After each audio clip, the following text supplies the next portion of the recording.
What's good, people? Welcome to another brand new episode on What's the Tea with IK. Today, joining me on the podcast is an emeritus director of socials of the University of Calabar. He is the CEO of a new startup that's a fintech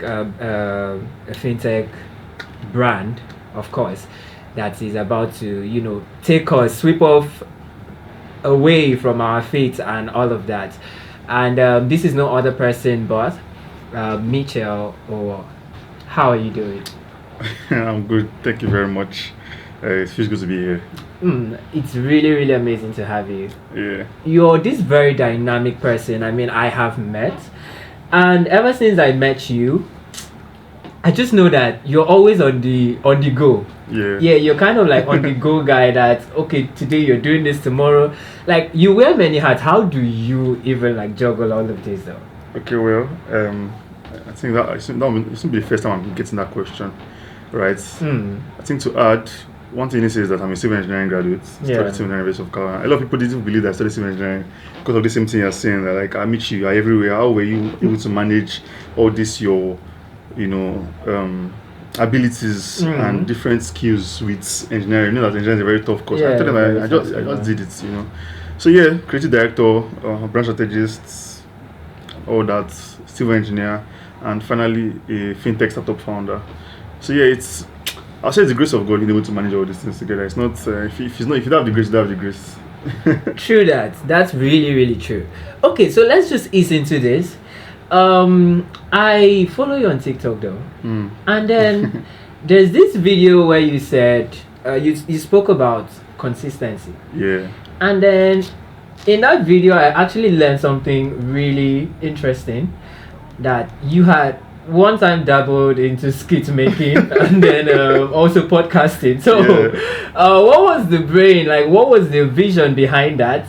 And how did it go? Because it was just like, oh, I feel like I am going to like attach the video, somewhere around the video and the audio for people on Spotify, somewhere around. So how did that actually come about? Because trust me, I didn't even know that about you. Well, there's a lot that people don't know about me, and I'm not surprised because obviously I've done so many things, and it's like the new things I do arise the old things I used to do, right? So I start from skit making. There was a time in Nigeria, not even generally worldwide, where we had what you call Vine. It's called Vine. People do Vines, 5 seconds, 10 seconds videos, and that was the hit. I remember back in secondary school, my friends would come together, do our own Vines, and each of us used to now go back home and want to do our own personal video, wanted to blow, basically. Then it wasn't really rampant as it is right now. No creative content creation, skit making wasn't really as big as it is right now, so we were early people in the market if we are still consistent. So it was more like, this thing was fun to do and didn't really require much. Back then, didn't even do so much editing. Just a one take video would get you viral, right? Algorithms were very favorable. You can post a video and you get your likes, you get your views, and you're doing before you know it, in less than a month, 2 months, you've blown. So it was fun. But I entered school and that stopped.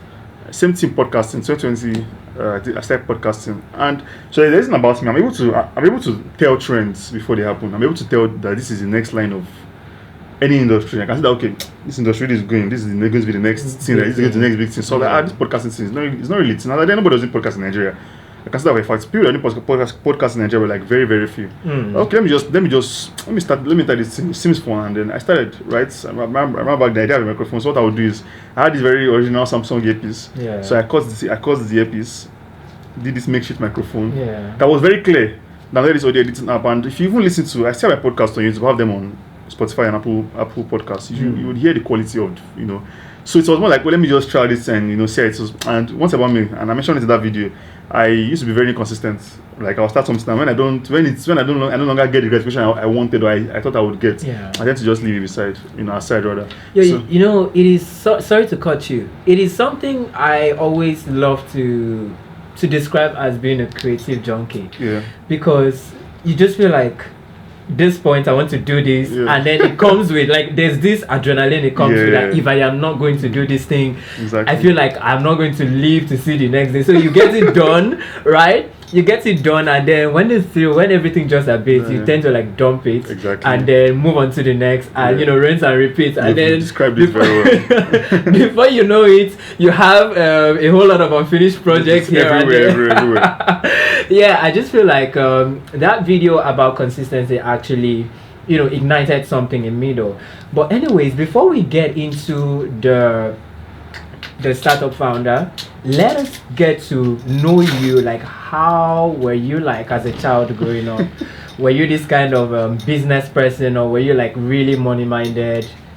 Yeah, I think a few days back I saw a video on TikTok about how Saturdays in Nigerian families, and I saw they spoke about what the father and the kids told the boys to go and buy B29 soap. And I recall when I was in primary, what class was I say?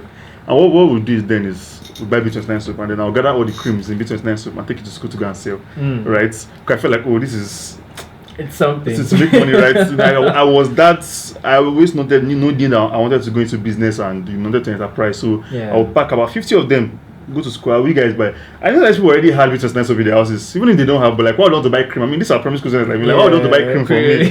Right? So, but I'll do that. And from a very young age, I've always wanted to create. I think that's one of the reasons I went to I studied civil engineering. I love creating. I love seeing things come to life, right? Seeing ideas come to reality, right? So that's why I feel like that's one of the reasons why I really delved into. So it's been there since when I was younger. Creation, business and all that. It has always been there. It has always been somewhere in my life. Just somewhere. All right, that's really interesting to know because just like you spoke about, the whole taking stuff and going to sell in school, and everybody wants to people will be like, wait, this guy, are you for real? Because I mean, I stay with my parents. I mean, why do you think I don't have cream in my house? So it's really crazy. But then little habits actually builds up to something really great. So let us also lean into this. How would you have siblings, right? Yeah. So how would you describe yourself, like growing up with your siblings? How was it like? Did they at some point like try to dim, or will I say suppress that part of you where if you're doing something, you're like, wait, this guy, if you like to get with it, they do you go on? Or did they at some point discover your business venture, your shopping mall at school? No. They knew why, because I mean everybody left this house. Like they knew I was taking the soap, cleaning it up and taking it to school, but they didn't really take anything big of it. Like that's his own life. Well, 5, so it's more like anything you do yourself is your business. You get so nobody really said it like that. So it was if it's dimming, they didn't try to or even feel the need to dim my light, but everybody was just in their own thing. Right. I remember even at some point I would take, I don't know if you know Super Strikers. Yeah. I just record now. Oh man, my brother even did that at some point. I'm sure it's not just me. It was we'll go and recreate it. So I don't know what the idea was. We'll take Super Strikers, we draw it. I want to now sell the one we drew. That's really crazy.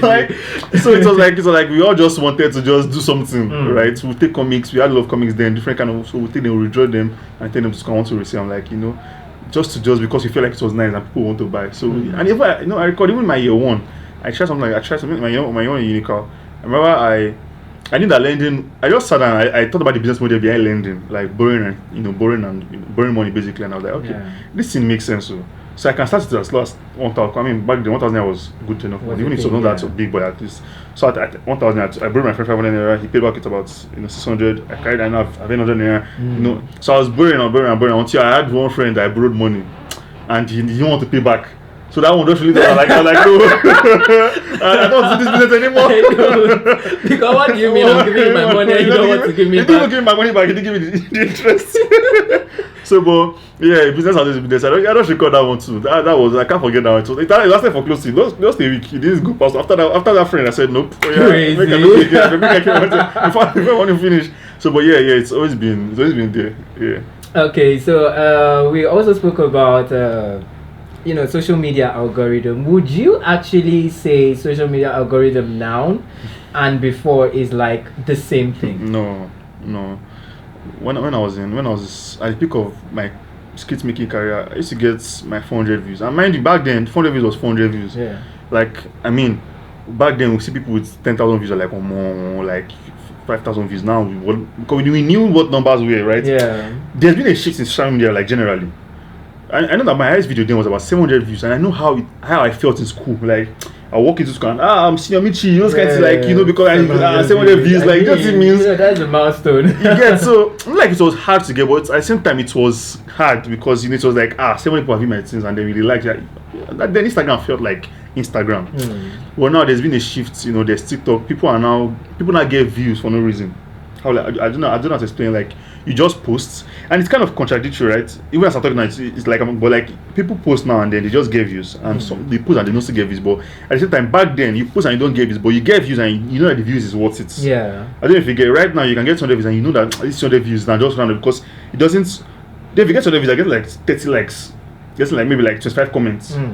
Like the ratio of the views to the likes and the ratio of the views to the engagement made sense. Or like now you can have like 500 views and you have like really 2 likes and maybe like 1 comment from one of your lovers, and that's all. Yeah. So it's like people are not really engaging, and if people have to engage, you have to actually have the content that they want to engage with. So like there's been a very serious shift. Yeah, I feel like that's true because now the way people want to use to get views and comments and all of those things, I feel like it is they have to either rage bait, clickbait, or just do something that people will come there. And when your content is not actually tilting towards rage bait and the clickbait, it tends to not go with the algorithm. The algorithm tends to not push it. But it's really crazy because there are really, really good stuff out there that people actually wish they could discover. Recently I came across a video of a lady. Her content is always breaking down trends, not pop culture trends, political trends. Like she would simplify it to you as if you're too like that was even where I got to actually understand the whole Iran and the US and Israel and then the Strait of Hormuz. All of those things. That was where I had to like understand, this is what it actually means. So I followed her, and then now the crazy thing here is she's not getting that traction. She's not working. So good. Her content is so good. So it's really, really, it's quite appalling. Because I don't know why people will actually record good stuff and it is not actually out there. It's the shift that it's where we've gotten. So even if you're active on Twitter, a lot of people will tell you Twitter of before wasn't like this. Now because of Twitter rewarding engagement, people are now doing more of retweet, more of fake news, more of they call them banger tweets. Just make sure that they just get enough impression to get paid by month end. So people are not even dropping original content anymore. People are not taking reposting people's tweets. Like they take some tweets, they go and copy the text, they post on there because this person did better. They just repost it and they are doing more of vague posting. So maybe I can make a post like so let's say I make a post like I have to leave this school. So someone now come and repost like retweet or quote myself and say you have an idea why he left. Okay, if you have an idea, tell us. If you have the idea why he left, tell us. That is true. That is true. So you're like, your impression, I think I can actually tap from it and get like you have an idea why he left. Okay, you have the idea why you not tell you say it. You're not saying come on for you understand. So it's not something else. And then the advent of people now slowly allowing adult content come into our social media spaces where look at the recent trend and Shakira. This was something that trended when we were younger, and then all of a sudden it now became a trend. And how was it trending with girls twerking, and stuff? People want to see these things, right? So when people are scrolling, they're not seeing what they want. They just keep scrolling. They want to hear what you're saying. That's true. I just feel like last week I was having this conversation with a friend. I'm like, see, I don't know if Instagram and Facebook do not actually put they are not really tight with their guidelines anymore. Very soon people start posting pornography onto their platforms. Because what do you mean that an intro to a video is not like an explicit photo or an explicit video just to get me to watch it? What is that? It doesn't make sense. But anyways, away from that, let's lean into Mitchell Owoh as the Fintech startup founder. So how did all of this come together? How did you even know that this is what I want to do? like this is what I want to do? Because judging from the fact that you are self-aware that I am inconsistent, right? Which I wouldn't say. I feel like it has its perk. It also has its downside rather. But then, how did you know like this is the one I want to go for this, and then you actively working towards it? Because I mean, there's been progress every now and then. I keep up a whole lot with what you're doing, and then there's been evident progress on what you. So how did you know like this is it? Okay, so let's talk about the consistency part first of all. Being self-aware about that and trying to work on it. So I know the way I used to be, right? And I saw that. I mean, there's been regrets. I mean, for C podcast artist now, I would have been one of the biggest in Africa. No, it's not even cap, because I know I started very early, in one of the early starters. So I would have had a very huge amount of the market share rather. And same thing with skit making. You know, when I started skit, a lot of the big guys in skit making industry now, we're not even there, right? So I would have been or also been in a big shots in skit making industry. So those two incidents alone are enough. I mean, unless I'm not wise, those were like two big enough lessons for me to have learned that okay, no, I need to be consistent with what I'm doing. So that's on the consistency part. I have to tell myself that no, at the end of the day, you have to pick something and work on it, and since I know the power of consistency, I should actually like apply it and see it come to reality, right? Yeah. So that's for the consistency part. Now for the fintech part, now why I went into fintech. So I mean, if you hear my story now, I've always liked to do business, right? I've always known from the onset that I wanted to own the company. I don't want to be ordinary. I don't want to work for any. My parents knew. I always say it. I always tell people around me that I don't want to work for anybody, right? And even the one person I've worked for, it's just one person I've worked for. Like I know that I actually worked for, right? I don't. So the goal was always to find a problem and solve it. I've always had known from a young age that the best way to make it in life is to solve a problem, and you will become filthy rich, right? I tell people that I go for conference. They ask me, I'm like, I've heard it all, and it's never cap. There's no conference that will go to in the next 10 years that will tell me anything new that I've not heard in the last how many years of my life. Like I used to go for conference like a mad person. I even hosted my own conference Africa wide, right? Back in 2020, I hosted the Entrepreneurs Connect Hangouts.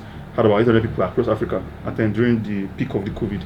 So my point is, I already knew that this was what I wanted to do, right? So I didn't know which problem I wanted to solve yet. Until 2022, when I during ASU strike or that, I just sat down to myself randomly that, and then I used to do crypto trading. Yeah.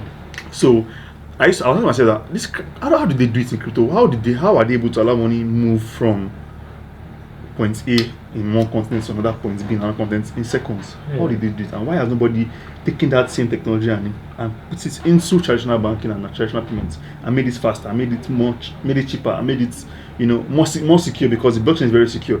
I said, okay, somebody then I'll do it. That's the problem I'm going to solve. I mean, I'm looking for the problem I'm going to solve, and I said, okay, this is one problem I'm going to solve. Not because there's too much money there. I felt like this was a major problem because then, as I 2022, we didn't have the OPs and the money points that we have now. We didn't have them. Back then, I think the only major fintech that out there was Kuda, right? That was actually very fast. We didn't have all the cross-border solutions we had right now.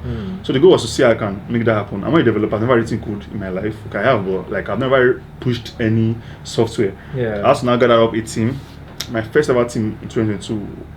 I mean, they really stole my dream, because I mean, for the stage we are right now, definitely if you had launched back then, God knows I would have been far ahead. Yeah. So I had to like get my team, tell them the idea, like, look at it, like, nice. And I mean, trust me, it was a novel because nobody was doing this then. Nobody had thought of implementing blockchain technology into payment. Like it was a new novel idea. And even the one person that had the idea, that was LaserPay, Njoku, and then this other guy, Abdurrahman, Abdurazak, two co-founders. They shut down the company though. Their own idea was still not as seamless as what we had at my own NIPI. So they are still ready to convert to crypto and sell and all that. Well, I made my own simpler and straightforward, where you don't even need to interact with the crypto, right? So 2022 created the first team. It didn't work out. I didn't want to go into the details, but it didn't work out. So I had to just let it die. And then 2024, 2023, 2024, we have fintech now. This boom, people started rushing to fintech. There were so many, there were billions of fintech companies, right?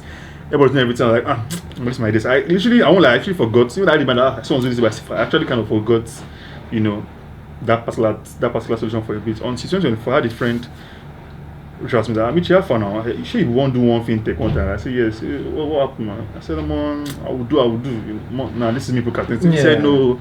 He said, that's what he was asking me. He said, when am I going to start? I thought the guy was joking.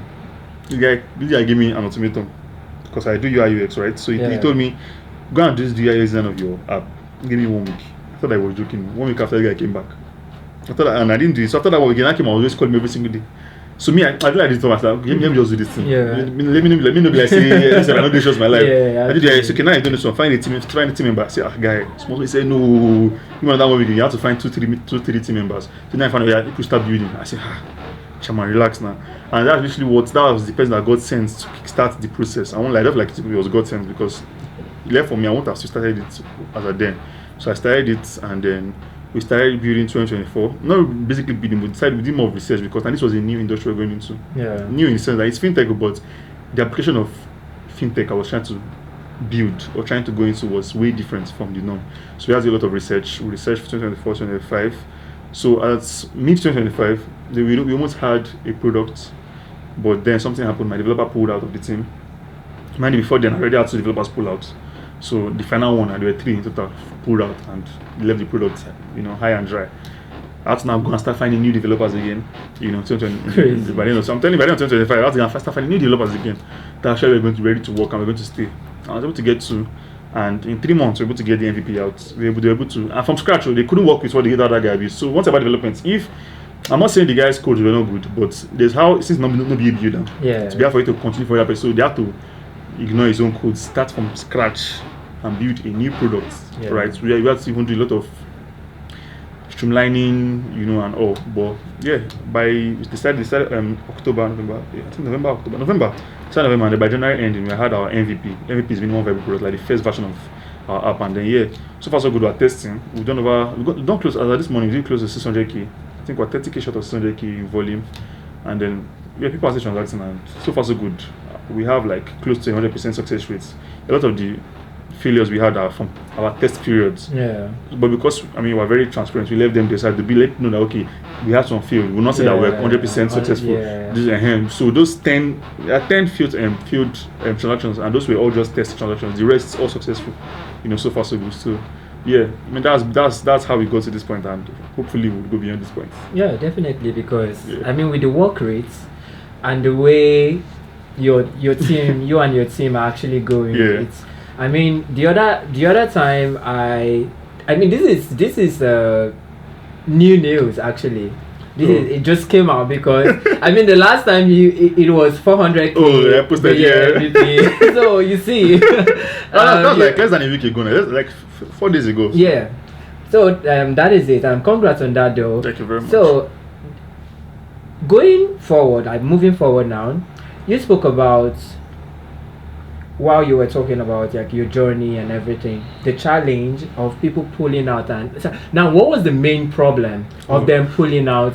Is it the fact that I feel like there's no means to this particular, there's no end to this particular means, or what was the major problem that made them pull out though?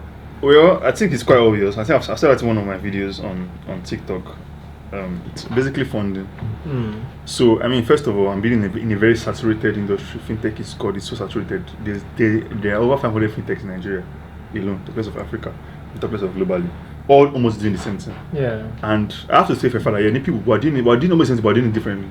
That's what everybody says, but I can tell you for a fact that if you use Nippy when we're live, you will know that there's a difference to its simplicity, the straightforwardness. Even an 80-year-old and a 12-year-old can use Nippy without making mistakes, right? So challenge is funding, first of all. God, if I had good enough funds, these guys will have stayed.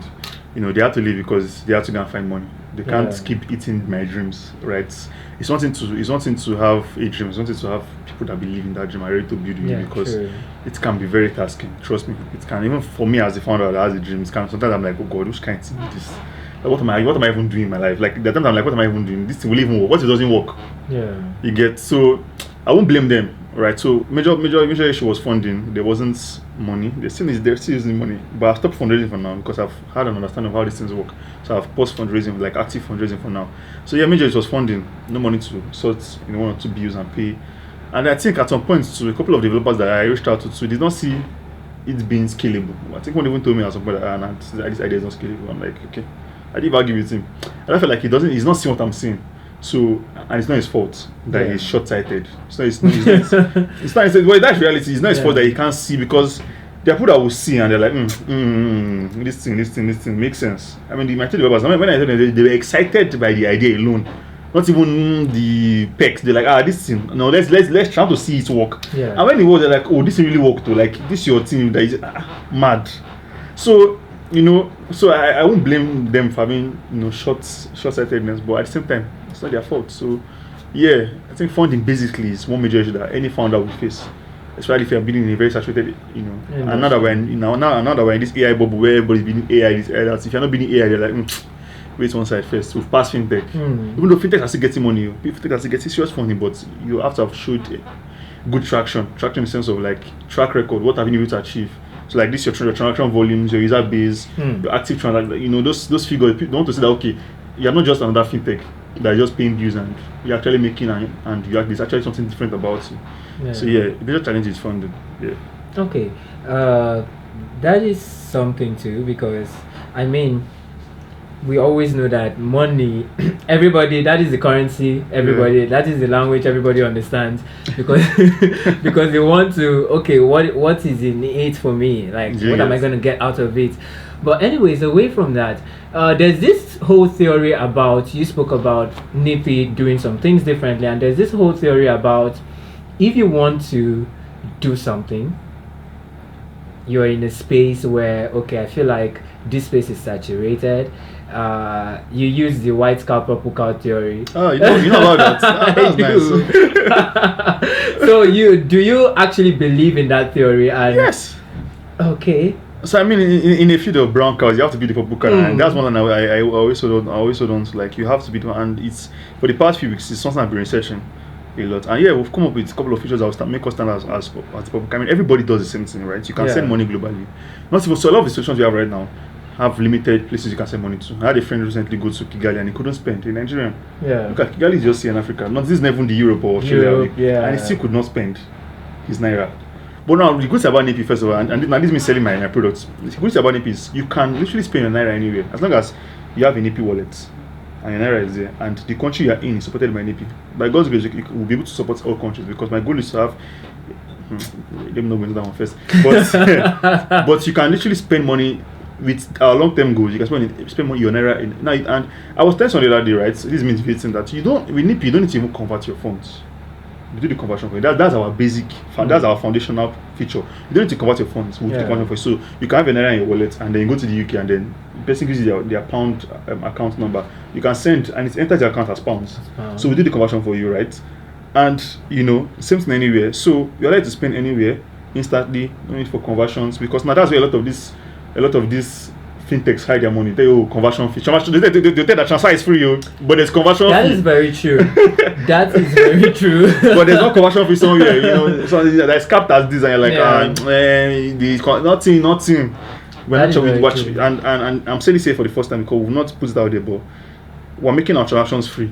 No transaction fee, no conversion fee. We're making our transactions free globally. As long as the user has an AP wallet, it's free. Maybe you're leaving your paying to a bank account. I know that definitely all banks have their charges in all different countries. So unless you're paying to a bank account, there'll be a fee, which is not from us. But if you're transacting on EP globally, it's free. As long as the receiver and the sender are using EP, you can send money between yourself 1 million times, and you'll not be charged €1. Yeah. That is one of our purple cow features. Then there's the speed. God knows that. If you see the speed of NIPI, you'll be shocked. The speed we enjoy in our normal Naira, traditional banks is what you're going to be enjoying for global transactions. So imagine you're going to send money in Australia and it's like this. I had a deal with an organization in Australia last year, January, and they sent me the money and it arrived in 3 days. And the guy told me send money to them, it arrived in 3 days, in 2025. So in big 2025, but still having this kind of fragmented system, it has to go through this. I said, on top how much? On top how much? that is important to know. You're not wiring millions that they say, okay, I understand, okay. Yeah. On top how much? It took 3 days, I can't forget. I'm like, wow. And that was, I said, no, NIPI will change. I told the guy, no worry, I'm building something, I'm going to change all this nonsense. Because with NIPI, you can send money to, even if it's the North Pole, instantly. As long as that person has NIPI wallet, it's like this. Even if the person doesn't have a NIPI wallet, with our partners in those different countries, to enter like this, that is another purple card that we have. So the speed the affordability, and about global reach. Seamless speed, infinite reach. Very straight to seamless speed, infinite reach. Because you can send money anywhere instantly, seamlessly, and can send money basically anywhere as long as you have an EP wallet and that country supported. Right. So yeah, it is okay actually. And nobody's doing all this. To just point that nobody is doing what we're doing. Nobody has done it so far. We will be the first to do it. That's really innovative, because it happens. I mean, going through or thinking about all of this, that point where you sleep at night and then you're waking up at 2 a.m. and like, there's this idea. Because it is something that happens with me. I sleep with my notepad. Yeah. You get. So there are times where I'll just wake up, maybe to use the bathroom or something, and then something just comes in and I just have to write it down. So it is okay. I mean, tagline, we'll know that one later, but let's look at what the issue is, and because the tagline obviously is not the issue here. Yeah. So you're going like really direct to solve problems, and that is the goal. You can't be working so hard to make your money, and then it's not hard for you to spend it again. Yeah. Do you know the anxiety that comes with spending money in Nigeria? Like, you're not sure that your bank will be having issues that day. I mean, it's better now because we have solutions that have come and made it easier. But globally, people are still doing remote jobs. We have the gig economy, people that get gigs from outside their countries. Yeah. There's always the issue of payments coming in late or coming in fragmented or coming in, more lesser than what they expected. And we have the issue of fees and conversion rates, all these issues and issues that we're trying to fix. Yeah, so there's this popular fintech, Name with Hell. So a couple years back, they were saying this region is filled with corruption, that they can't come in and stuff like that. So it's been really, really hard for the remote workers to actually get payment.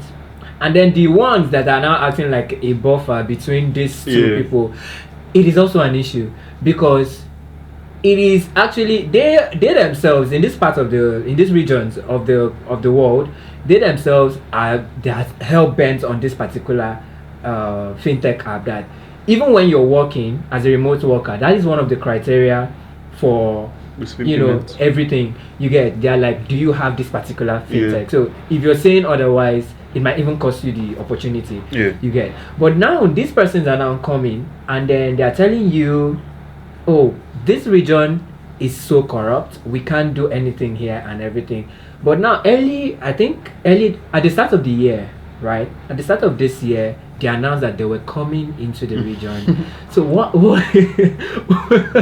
it's funny, because when I actually saw the news, I'm like, is it that you guys have suddenly discovered the money that is in these parts, that is in this region of the world, and you want to actually come and monopolize everything? Because obviously you know that you're a big thing in other regions, and for the longest, even some persons have actually been looking for ways to actually boycott protocol to actually gain or have access to this fintech app, particular fintech app. So how do you feel about that? And do you think with what you're building, that you're kind of like threatened that because a whole lot of fintech app, or a whole lot of fintech startup, and the ones that are already here, they were like, it was almost like Izobu on Twitter, because it was like, no, what do you guys mean? Like, after all these years of neglect, and then you guys are coming in, like, how?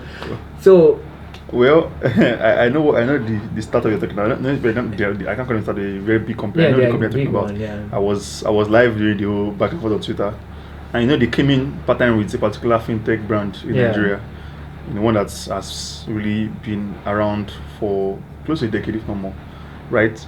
So, first of all, I won't blame them for how they see Nigeria. I think recently, just early last year, we got whitelisted. I think I've forgotten what they call that body. So there's a body that's like a regulation, or like basically they regulate. They know how they label countries, right, based off of certain trends, to say, okay, these countries are countries that are good for trade, right? So for a very long time, Nigeria was in their grey lists. Thankfully not in their blacklist. So just recently we moved from the grey list, right? I think mid last year, and that opened up a lot of opportunities, in the sense that now many countries would want to transact with you, financially, economically, right? So I won't blame that company for seeing Nigerians that way first. And secondly, now I don't know the reason for their comeback. I'm sure they saw that the gig economy in Nigeria and Africa has risen sporadically, and then they wanted to basically have a share of it. Now, even with them trying to come in, they didn't even come in well because people are started having a lot of issues. People that felt like, okay, let's even rely on these guys because of the fact that I see these people. Yeah. They see issues that they faced. I just laugh because at the end of the day, it's nobody's fault. It's not their fault. It's not Nigerians' fault, right? Now, what part of the people I was playing on this? I was talking with a friend last year, and I was telling me how he's a creator, and I was telling him how I think he raised the problem that he's facing. He's seeing payments from the platform. I don't call the platform, and then I thought, don't worry. Now my plan for the piece is to go to these bodies. Okay, get the user base. Now, if these companies know that you have the user base, because what a lot of these big companies have as leverage is that they have the user base, and they have the efficiency, and they have the track record. So why not? I'm a homegrown company that people trust. I've been running for this amount of years, and we've done this amount of volume and this amount of creators or individuals on our platform. Put your payments through our platform. Yeah, my people trust me. I don't think that company would see it as a problem. I don't think they would have any problem shifting, because why would you use a platform that people are not using? I don't get what I'm saying. So let's say this platform is big internationally, but people in Nigeria are not using it. So why would you still want to insist that that would be the one you want to pay through? When it doesn't work for us, when we already have one that we trust, I'm like, okay, use this one. So definitely we're going to get that. It's part of my plans, part of my blueprint to go to these companies. Oh, you have African creators. I have the amount of your creators in my system. Pass the payment through us. If it means us negotiating good fees, better fees, and you see that you have are paid instantly. No need for us for creators to wait 2 days, 3 days. No need for necessary exchange. No need for you can basically pay out your money to these Africans instantly, and then there is no friction, right? So there won't be that need of we are all by hell bent on not using a product that we don't trust or we're not sure of because that is what they want. Yeah. I don't know if you get my point. I don't know if that answers your question. Okay, so that is that. So let us lean into startup generally. Yeah. Generally, different industries, so that they can actually relate to, because there are a whole lot of persons that are also having problems, starting up in different industries. So what would you actually say to startup out there that, okay, if you want to get into what you're getting into, this is what you should do? Even with the fact that there's a difference in industry, but it is something that can actually apply generally. Yeah. Okay, so for startups, if you have an idea, first of all, is to validate you have to validate the idea. How you need to, you shouldn't just build in isolation. I think that's something that a lot of developers make. Technical founders, people that can write code, is they have an idea, and because they can write code, they go into building in isolation. And the way they are many things building, you realize that nobody wants to use this product. And the idea might seem very nice, but nobody wants it. It doesn't solve a real problem. So let's say, for instance, now, the one we all used to catch cruise, there was an app to remind people to drink water, and they get rid of many $1 million for that kind of app. And you wonder, is that really a problem, right? And it might be a problem to him and people around him, maybe to a certain small class of people, but it's not a major problem, right? And in the long run, it's not scalable, because that kind of product will not make it in Nigeria, not because of Africa. Trust me, because the sun is a reminder already. You get. So it's not scalable. So you need to validate the products. Ask questions. So if you're bidding for the creator economy, talk to creators, right? What do you think? What do you think about an app that can do this? Would you use this kind of app? How do you want it to be? What are the present solutions available, and how do you think you can make them better? Talk to them, validate the idea. When you have done it, can I use what they said now to build your MVP? Yeah. Right? By all means, that should be your first goal. Try to, and now we have tools now that people use. You have AI tools that you can use. Literally just give it detailed prompt, and you have an MVP out in less than a week. In a day. People do it in hours now. People that are crazy, that are good at it. People are able to dish out MVPs in hours, and you can now use that now to raise funds. Because trust me, you can't. There's this whole thing of you can't build in this present economy without raising funds, because now it's a rat race. Everybody's building. So if you need an edge, and money will take you further than a lot of people would ever go. Yeah. Right. So it's to accelerate you. So even if you want to say you want to build, you want to bootstrap, you want to build. Bootstrap is basically your own funds. You as you're going through this, nobody rewards hard work. I don't think I'm saying people will reward smart work than hard work. So nobody cares if you've struggled to get there. The point is, did you get there? Did you get there? Yeah. How quickly did you? And now it's so bad that investors ask you, how quickly were you able to ship your first product? How quickly were you able to get this traction? You want to see speed, because you realize if you're able to scale to that point in a short period of time, in the next 2, 3 years, 4 years. Yeah, people are just always so bad. just like the popular saying goes, numbers don't lie. People just want to know, want to work with metrics. Like, you understand? And quick metrics, like if you're able to achieve those goals in a very short time, they're like, nah, this startup is going to scale fast. Yeah. So they're looking at, if you can do 5x in 3 months, that means you can do like 10x in 1 year. You can do 50x in 3 years. So they're like, no, we need to invest here. So get to it, do evaluate your idea, start working, and try and as much as you can to, as much as you want to ship right or ship fast. I always say if you want to ship fast, it's not by you want to ship fast, you have to ship right.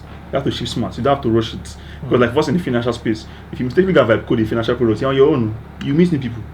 You meet people that you expect that you meet one guy said now that he had the people put out is that if I go to international man, I think I met new people alongside my lawyer. Like he did not he met new people because bro, I heard of a company that I said earlier this year that launched, and in 5 days they wiped their treasury. A fintech company launched, and in 5 days they wiped their treasury. They wiped all their users' funds. It happens, yes, it happens. As you are building, people are waiting for you to launch so they can test your system for their own good, or just to help you to test it for testing sake, bro. So as much as it's good to have code and you get your MVP out and all that, please, if you're building a financial product, this one is specific. Calm down and write the code, because there are a lot of intricacies that go into finances. One mistake and you've lost funds. Yeah. You cannot be bug on WhatsApp and maybe you're seeing someone else's status. But in finance, you can't be bug that will make you lose 1 billion naira once. Yeah, that's true. You don't know the money went. Money will just whoop. So get an idea, validate it, go into building. If you need to raise funds, have good enough traction. It will really help you. It will make your fundraising easier. You won't even stress. You have 1,000 users already in less than a month, and you've done this amount of money in this amount of volume, and you've done this amount of revenue. How much are you trying to raise? Now it's more like now you now have the say. It's nothing the thing of because when you raise without having traction, it's more like you're begging. Idea is nice, okay. So because idea is nice, and so this is what we can do for you.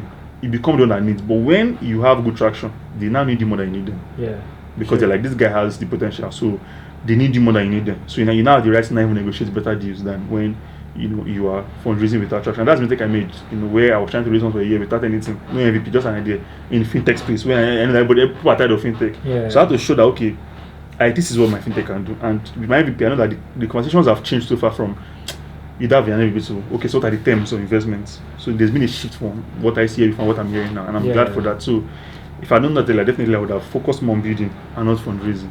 You understand? So find an idea, validate it, and get to building. And if you need to raise funds smartly.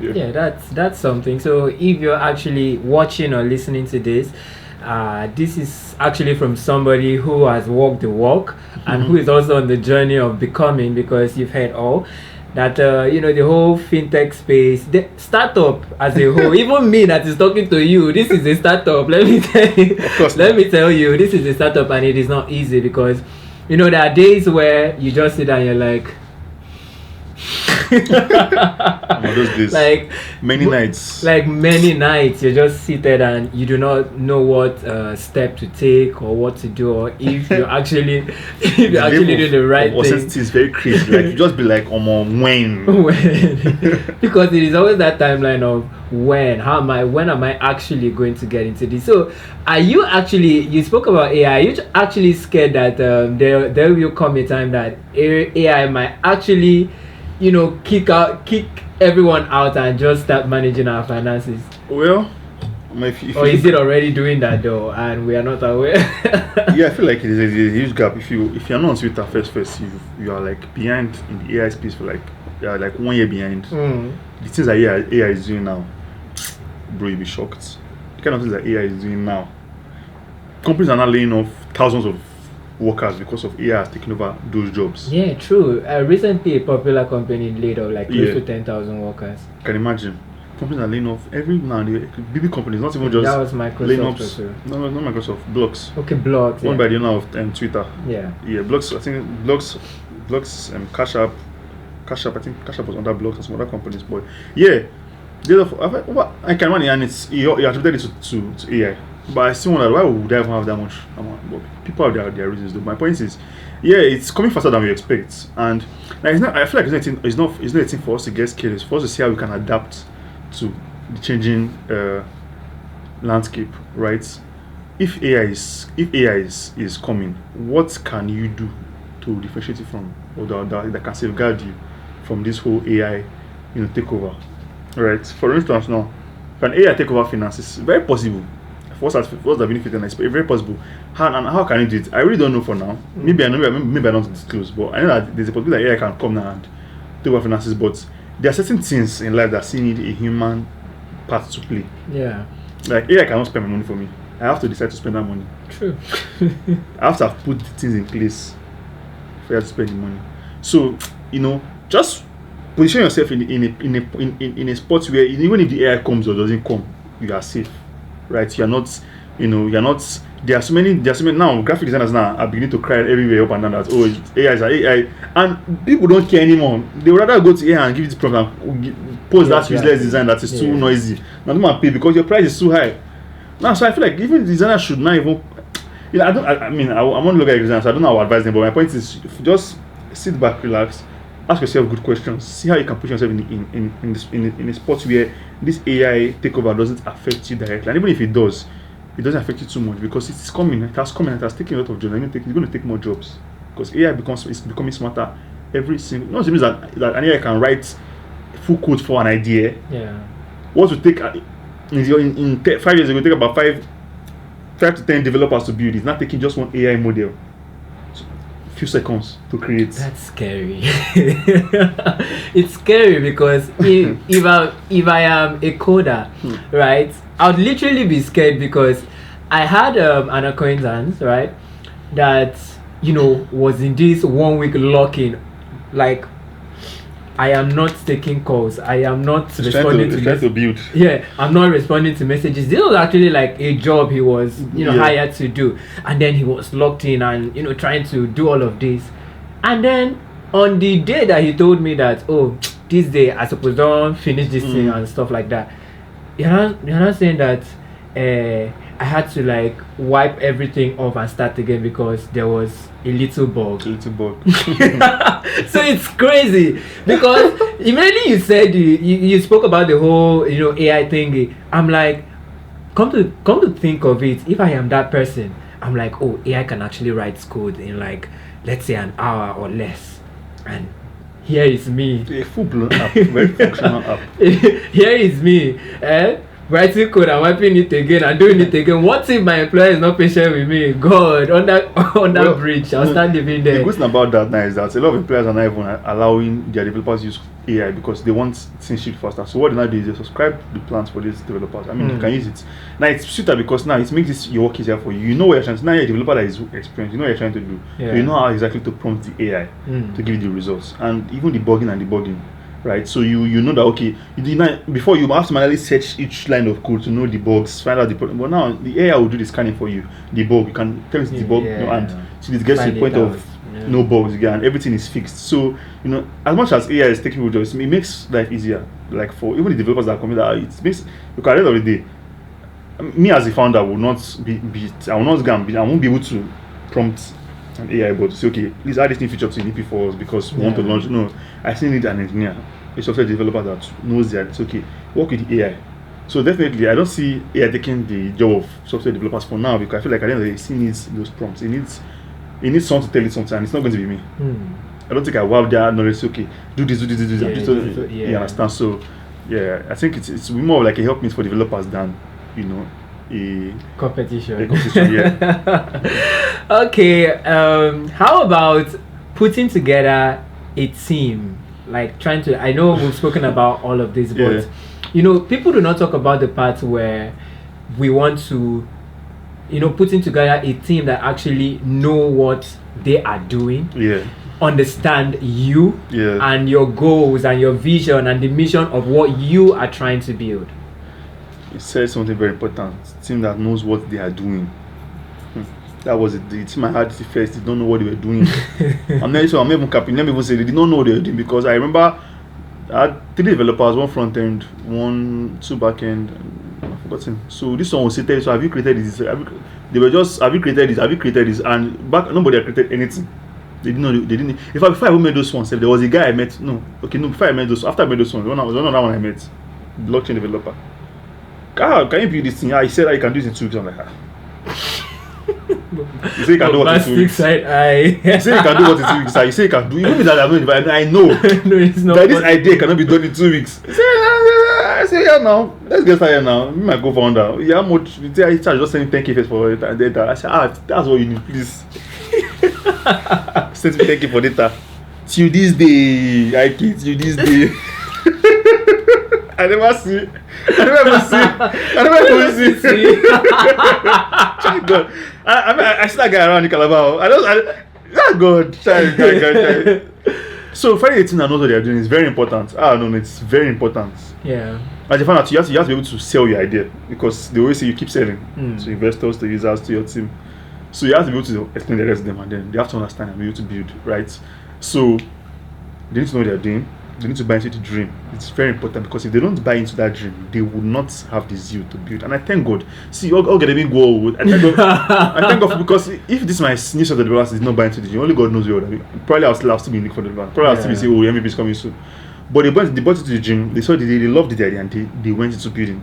I can't explain the speed these guys were. These guys were building with speed. Like they took it as their own. And till now I'm still like, God. It just has to be God. So you need to pray for team members that know what they are doing. Want to do, understand what they're trying to build, right? Want to build, buying into your dream. Basically, like they see what you're seeing and they want to build that thing with you. And basically, yeah, I think that just I think that will really help with that. I think that will really help with building your team. People that know what they're doing and want to do it, with you, right? So regardless of any situation you're going through. Because I have actually I've kept up so far with the whole development from the copywriters to how everything, the rollout for any phase is always so massive. I would commend you for that. It's always so massive because you go on LinkedIn and then I'm seeing like Mippy on my page. I'm like, what's going on? Because that is results. It shows that they are doing the right things and actually pulling the right strings that is making the algorithm to that extent recommend these things to people that are actually interested in it. All right, let us take a breath a bit because we've not been talking about like really serious fintech thingy and everything in between. So right here on the show, we love to play a little game. Okay. Yeah, a little this or that game. Okay. And I'll get into that. So we love to play a little this or that game before we actually move ahead, just to blow some steam and get into everything. So it is just going to be, okay, would you prefer this or that? Yeah. You get. Okay, so are you a cash or card person? Card. I like that ease of just doing cents. Cents, right? Yeah. Let's say I didn't want that. Okay. Would you say you're into crypto? Would you go for crypto or traditional banking? Crypto. Traditional banking is very complicated, but I mean, let's not get to boring talk. Crypto. Okay. Sorry. Okay, so would you actually do saving or investing? Investing. Financial freedom or early retirement? Financial freedom now. Obviously. Why not? Early retirement. Okay, so would you rather have 1 million naira now or 10 million naira in 5 years? 1 million naira now. 10 million naira in 5 years. I don't know how the economy is going to be, so it might not be valuable as what I was. 1 million naira now is very important. I need money. I even need the money now like this. Okay, bootstrap your startup or raise VC funding? God knows that if I had the money to bootstrap, I won't even raise funds. Right? I need ownership. There's a lot I need to do with EP, and I don't. And when there's too many hands, too many cooks spread the broth. So if I had the money, God knows I'll bootstrap. If I had, maybe I just win one lottery now of $1 million. God knows I would just stop raising funds. Yeah. I won't even raise funds because that's enough money I need for life. Yeah. Okay. Build slow or scale fast? Well, those are two different things. Scale fast. You need to scale fast. You need to scale fast. Yeah. You need to scale fast. Okay, so perfect product or fast launch?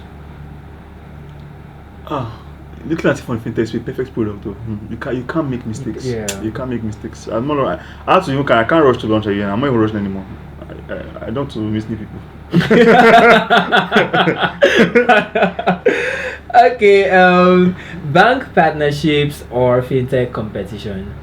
Partnerships. I just feel like collaboration, partnerships, and it's does just a literally lot. the way It does a lot. forward. There's- You know, I have never seen anywhere where competition has actually, Nah, you know, you're not stressing yourself unnecessarily. Just partner and get things done faster. Okay, build in Nigeria or relocate the startup abroad? I'm beginning for Nigeria now. What am I relocating for? Okay, solve local problems or build global products? I'm building global. But I'm building global from a local standpoint. Okay, so last one, would you rather lose your phone for a week or lose access to your bank app for a week? Bank up for a week. Why though? My phone is my office, so like my phone is everything. I can't lose access my phone. Jesus. I better go. Okay, rich and anonymous or famous and broke? Rich and anonymous. I'll be famous and broke. It's not. There's nothing to it. I mean, I feel like that is the reality of some persons. A lot of people. Sadly. Sadly. Okay, one successful company or many small ones? One successful one. One successful one, right? Yeah. Okay, let's get into this one. Would you rather would you rather choose a startup stress or be stuck in a Lagos traffic every day? I'm on startup stress, yeah. Jeez. Is it not Lagos traffic? Hey, God. See, it was so crazy when I saw there's this video that was made by this creator on Instagram. He goes to different Nigerian festival, captures a Niyi, right? He got, like in December, this guy made a video of Lagos traffic. Bruh. This guy made a video of Lagos traffic. I'm like, what do you mean? You know, you just watch. You need to experience it to really understand that you don't want to be there. Like, what do you mean? Startup stress, so please. What's the? Okay, so would you actually say that founders actually do get lonely? Yes. In all ramifications, it gets very lonely. Even if you don't have people around you, the fact that they cannot see your struggle. You know, first of all, as men, let me talk on the men's side. It's very hard for you to start to talk plenty. To start talking about your problems every now and then. So most times, you just keep to yourself. So yeah, there are times where you just like, oh more. Like there are days I'm just like, oh more. I'm just saying, like I cannot do that. I'm like, like because of internal thoughts and shit, like thinking of what's the next 10 few things that. So those, it's very lonely. It's very lonely, and I feel like a lot of people we need to talk about it more often. I think that's why I started my TikTok page to talk about the struggles of building. Like people don't really talk about how hard it is. What people don't understand is in this life, when you're doing what is beyond the norm, you are bound to face beyond the norm challenges. Yeah. Do you know what it means when you want to solve a global problem? Like you want to see where you are and solve problems that would affect billions of lives. Yeah. You definitely have a lot to contend with, right? No matter how you will face challenges because you have to be able to, because where you're heading to has its own challenge. So you have to be tested and tried and be sure that okay, this person is ready to hold that power. And you know what I always hold on to when I face challenges is that diamonds are formed out of pressure, right? They come as carbon, black solid material. Yeah. But when they go under intense heat and pressure, it turns diamonds. So if they don't go through that pressure, if they don't go through that heat consistently, they will not be able to shine bright and be valuable as diamonds. So yeah, you know, it gets very lonely and very stressful. But at the end of the day, you know, it's those, if you're able to keep reminding yourself why you are doing this thing, always go back to the day one. Why am I doing this? Right? What was the main goal? What was the vision? Then hold on to it and keep working on it. And before you need it, everything just clicks. So okay, as somebody that has worked in entertainment, you know, you've actually curated, you know, vibe, really hyped and giddy up, you know, parties where people come to people come to actually you know, unwind and get into the vibes, and inshallah now you get.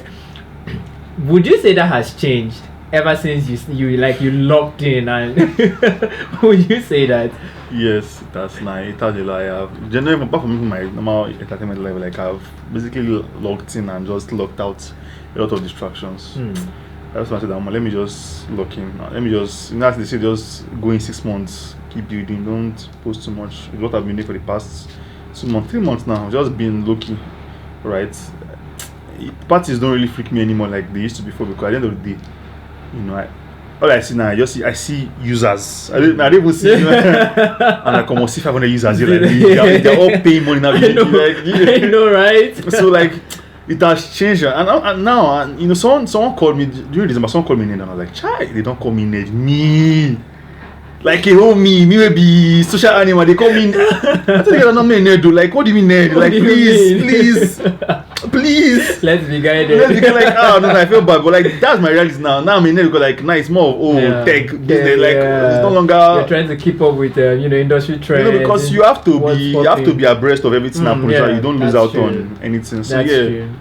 Man, I've really locked out the social side of. You know, I'm still social. If party come and go do, but like, you know, I'd rather just stay in build and, you know, develop what we have to do. Yeah.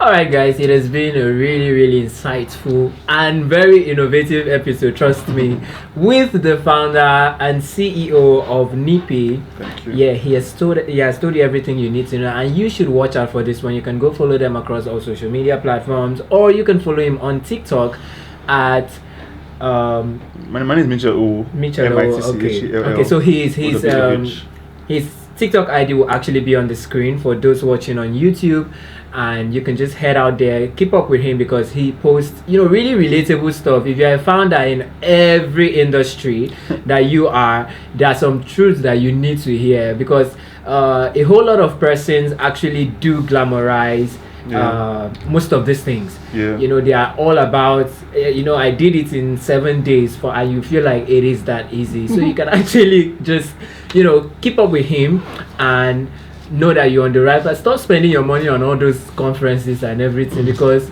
they say network this and that and the rest. Most times it might be worth it, but the other times they are just getting your your money, you know what I'm saying? So that is it. So I'll catch you again on the next episode, but before I go, what do you have to say to listeners, viewers, and every startup founder out there? Okay, first of all, I have to thank you for having me on your show. It's an honor to be here. Yeah, it's really amazing. I think this is like one of the this is the most fun interview I've had in a very long time. Like, it made sense. You asked the right questions, and there was, you know, the vibe in the room. And then to the listeners, well, if you have an idea you want to start, just start it, right? Don't drag it for too long. I always say that when God gives you an idea, He gives it to like 15 million other people, and it's who executes it first that the market knows, not even who had the idea.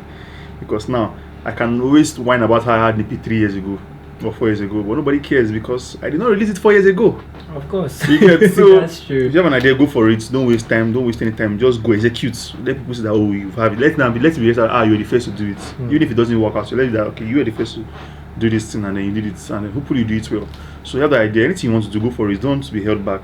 You know, there's always that tendency to have imposter syndrome. Believe in yourself.